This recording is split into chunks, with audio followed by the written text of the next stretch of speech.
ಅತಿಥಿ ಗಣ್ಯರಿಗೆ ವಂದಿಸುತ್ತಾ ಹಾಗೂ ಅನಂತ ಸ್ವಾಮಿ ಸರ್ ಅವರು ನಾನು ಚಿಕ್ಕವರಿಂದ ಇದ್ದಾಗಲೇ ನನ್ನನ್ನು ನೋಡಿದ್ದಾರೆ. ನಮ್ಮ ತಾಯಿ ಊರು ಕಿಕ್ಕೇರಿ, ಅವರು ಅನಂತ ಸ್ವಾಮಿ ಸರ್ ಅವರು ಇವತ್ತು ನಮ್ಮ ಶಾಲೆಗೆ ಗೆಸ್ಟ್ ಆಗಿ ಬಂದಿರೋದು ನನಗೆ ತುಂಬ ಹೆಮ್ಮೆಯ ವಿಷಯ ಅಂತ ಅನಿಸುತ್ತೆ. ಹಾಗೂ ನಮ್ಮ ಮುಖ್ಯೋಪಾಧ್ಯಾಯರು ಮತ್ತು ಸಹ ಶಿಕ್ಷಕರು ಹಾಗೂ ಸಹೋದ್ಯೋಗಿಗಳು ಎಲ್ಲ ವಿದ್ಯಾರ್ಥಿನಿಯರಿಗೂ ನಾನು ಮೊದಲು ವಿಜ್ಞಾನ ದಿನದ ಶುಭಾಶಯಗಳನ್ನು, ರಾಷ್ಟ್ರೀಯ ವಿಜ್ಞಾನ ದಿನದ ಶುಭಾಶಯಗಳನ್ನು ತಿಳಿಸುತ್ತೇನೆ. ಭಾರತದ ಹೆಮ್ಮೆಯ ವಿಜ್ಞಾನಿ ಸರ್ ಸಿ ವಿ ರಾಮನ್ ಅಂತ ನಿಮಗೆಲ್ಲ ಗೊತ್ತಿದೆ. ಅವರು ಸರ್ ಸಿ ವಿ ರಾಮನ್ ಅವರು ಏಷ್ಯಾದಲ್ಲಿ ಮೊಟ್ಟ ಮೊದಲ ನೊಬೆಲ್ ಪ್ರಶಸ್ತಿಗೆ ಭಾಜನರಾಗಿದ್ದಾರೆ.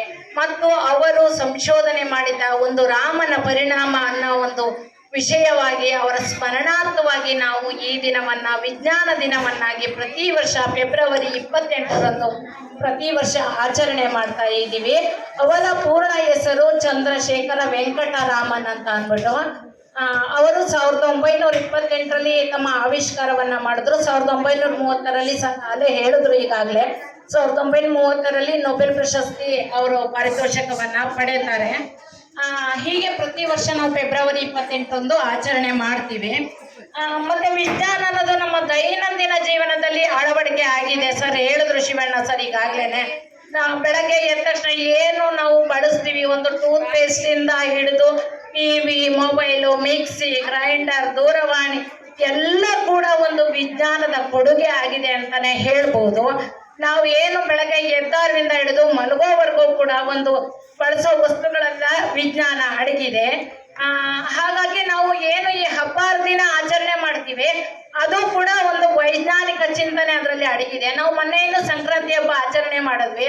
ಅದು ಏನು ಚಳಿಗಾಲದಲ್ಲಿ ನಮಗೆ ಶಕ್ತಿ ಕಡಿಮೆ ಆಗುತ್ತೆ ಅಂತ ಎಳ್ಳು ಬೆಲ್ಲವನ್ನ ತಿನ್ನೋದ್ರ ಮೂಲಕ ನಾವು ಆಚರಿಸಿದ್ವಿ. ಆ ಎಳ್ಳು ಬೆಲ್ಲ ನಮ್ಮ ಶಕ್ತಿಯನ್ನ ಹೆಚ್ಚಿಸುತ್ತೆ ಅನ್ನೋದು ವೈಜ್ಞಾನಿಕ ಒಂದು ಚಿಂತನೆ ಇದೆ. ಹಾಗೆ ಪ್ರತಿಯೊಂದು ಆಚರಣೆಯಲ್ಲೂ ಕೂಡ ವೈಜ್ಞಾನಿಕ ಚಿಂತನೆ ಇದೆ. ಅದನ್ನ ತಾರ್ಕಿಕವಾಗಿ ನಾವು ಕರಾರುವಕ್ಕಾಗಿ ಸಮಸ್ಯೆಗಳಿಗೆ ಉತ್ತರವನ್ನ ನೀಡುತ್ತೆ. ಈ ದಿನದ ಉದ್ದೇಶ ಅಂದ್ರೆ ಎಲ್ಲರೂ ಕೂಡ ವೈಜ್ಞಾನಿಕ ಚಿಂತನೆಯನ್ನ ಬೆಳೆಸ್ಕೋಬೇಕು. ವಿಜ್ಞಾನದ ಬಗ್ಗೆ ಏನು ಪ್ರಾಯೋಗಿಕವಾಗಿ ಉತ್ತರವನ್ನ ಕಂಡ್ಕೋಬೇಕು ಅನ್ನೋದಾಗಿದೆ. ಮತ್ತೆ ನಾವು ಬೆಳಗ್ಗೆ ರಂಗೋಲಿ ಇಡ್ತೀವಿ, ಅದರಲ್ಲೂ ಕೂಡ ಒಂದು ವೈಜ್ಞಾನಿಕತೆ ಇದೆ. ಏನು ಹೆಣ್ಮಕ್ಳು ರಂಗೋಲಿ ಇಡೋದ್ರಿಂದ ಒಂದು ಮನಸ್ಸಿನ ಶಕ್ತಿ ಉತ್ತೇಜಿಸುತ್ತೆ. ಈ ಬೆರಳುಗಳ ಚಲನೆಯಿಂದ ಮೆದುಳಿನ ಶಕ್ತಿ ಉತ್ತೇಜಿಸುತ್ತೆ. ಮತ್ತು ಇಲ್ಲಿ ಏನು ಅಲ್ಲಿ ಬಿಡ್ತೀವಿ ಆ ಜಾಗದಲ್ಲಿನ ಒಂದು ನಕಾರಾತ್ಮಕ ಅಂಶ ಹೋಗಿ ಸಕಾರಾತ್ಮಕ ಅಂಶ ಅಲ್ಲಿ ಉತ್ಪತ್ತಿ ಆಗುತ್ತೆ. ಹಿಂದಿನ ಕಾಲದಲ್ಲಿ ಅಕ್ಕಿ ಹಿಟ್ಟಿನಲ್ಲಿ ರಂಗೋಲಿ ಹಾಕ್ತಾ ಇದ್ರು. ಅದರದ್ದು ಕಾರಣ ಪ್ರಾಣಿಗಳು, ಪಕ್ಷಿಗಳು, ಪ್ರಾಣಿ ಅದಕ್ಕೆ ಒಂದು ಇರುವೆ ಆಹಾರ ಆಗುತ್ತೆ ಅಂತಲೂ ಅದು ವೈಜ್ಞಾನಿಕ ಚಿಂತನೆ. ನಾವು ಕೆಲವೊಂದು ವಿಚಾರಗಳನ್ನ ಮೂಢನಂಬಿಕೆ ಅಂತ ನಂಬಕ್ಕಾಗಲ್ಲ, ಅದಕ್ಕೆ ನಿಜವಾಗ್ಲೂ ವೈಜ್ಞಾನಿಕ ಕಾರಣಗಳು ಇರುತ್ತೆ. ಈಗ ಪ್ರತಿಯೊಂದು ನಾವು ಆಭರಣ ತೊಡೋದಾಗ್ಲಿ, ಯಾವುದೇ ಆಗ್ಲಿ, ಒಂದು ಮೂಗ್ಬಟ್ಟು ಹಾಕೋದಾಗ್ಲಿ, ಕಾಲುಂಗ್ರ ಹಾಕೋದಾಗ್ಲಿ, ಅದು ವೈಜ್ಞಾನಿಕ ಕಾರಣ ಇದೆ. ಅದನ್ನ ತಿಳ್ಕೊಂಡು ನಾವು ಆಚರಿಸ್ಬೇಕು. ಮತ್ತೆ ಆಚರಿಸ್ಬೇಕು ಬಿಡಬೇಕು ಅನ್ನೋದನ್ನ ಆಮೇಲೆ ನಿರ್ಧಾರ ಮಾಡಬೇಕು. ನಾವೆಲ್ಲವನ್ನೂ ಮೂಢನಂಬಿಕೆ ಅಂತ ಅಂದ್ಬಿಟ್ಟು ನಾವು ಅಲ್ಲಗಳೆಯಕ್ಕಾಗಲ್ಲ. ಈ ದಿನದ ಆಚರಣೆ ಹೀಗೆ ನಮ್ಮಲ್ಲಿ ವೈಜ್ಞಾನಿಕ ಚಿಂತನೆ ಬೆಳೆಸೋದಾಗಿದೆ. ಕೇವಲ ಪುಸ್ತಕದ ಜ್ಞಾನ ಅಲ್ಲದೆ ವಿಜ್ಞಾನವನ್ನು ತರ್ಕಬದ್ಧವಾಗಿ ಯೋಚಿಸಲು ನಮಗೆ ಇದು ಕಲಿಸುತ್ತದೆ. ಮತ್ತೆ ಸಮಸ್ಯೆಗಳಿಗೆ ಪರಿಹಾರ ಮತ್ತು ಸಂಶೋಧನೆ ಮಾಡಲು ಇದು ಪ್ರೇರಣೆ ಕೂಡ.